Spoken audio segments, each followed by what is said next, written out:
Joël Confoulant, alors nous continuons notre promenade. Cette fois-ci, où sommes-nous? Nous sommes sur le port du Béteil, le deuxième port de Votez l'Union plaisance. pour Andernos avec Joël Confoulant. Voilà. Il y a deux ports en Andernos. Il y a deux ports. Il y a le port ostréicole, qui bénéficie également d'un port de plaisance, une structure de port de plaisance, et il y a surtout ce port du Béteil. Alors autour de ce port, me semble-t-il, flotte là aussi un certain nombre de projets différents. Oui, évidemment.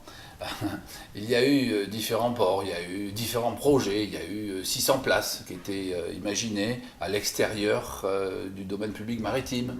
Il y a eu récemment encore un port qui était prévu par le biais d'une écluse qui nécessitait l'abattage de tous les chênes qui sont à l'arrière en amont de ce port.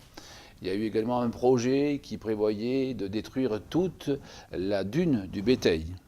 Nous nous y sommes opposés fermement et nous avons eu gain de cause devant le commissaire enquêteur qui a rejoint nos idées et nos convictions. Et vous-même, donc, quels sont vos projets pour ce fameux port du Béteil? Nous avons été copiés plusieurs fois pour ce port. Copiés, j'appelle ça un petit peu des coucous politiques qui font leur nid dans nos idées politiques. En ce qui nous concerne, là encore, c'est la raison qui l'emporte. Avant d'agrandir ce port de 2 fois, 3 fois, il faut d'abord gérer l'espace, exactement comme j'ai dit tout à l'heure sur la gestion du centre-ville et l'aménagement du centre-ville.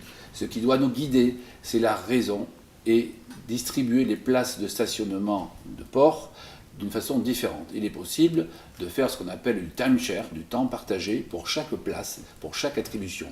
Cela permet de satisfaire bon nombre d'Andernosiens, je dis bien des Andernosiens, pas forcément de nos voisins proches, de façon à éviter d'agrandir le port d'une façon démesurée. Il faut penser que nous ne sommes pas la dernière génération. Aujourd'hui, on peut agrandir le port d'une demi-fois, ça sera largement suffisant au niveau de l'esplanade où il y avait autrefois les camping-cars. Et ça sera bien suffisant. Il est urgent, en revanche, de revoir tout ce port au niveau des normes, au niveau de la sécurité, ce qui ne s'est jamais fait depuis plus de 30 ans. Il y a donc aujourd'hui urgence. On fera dans l'urgence.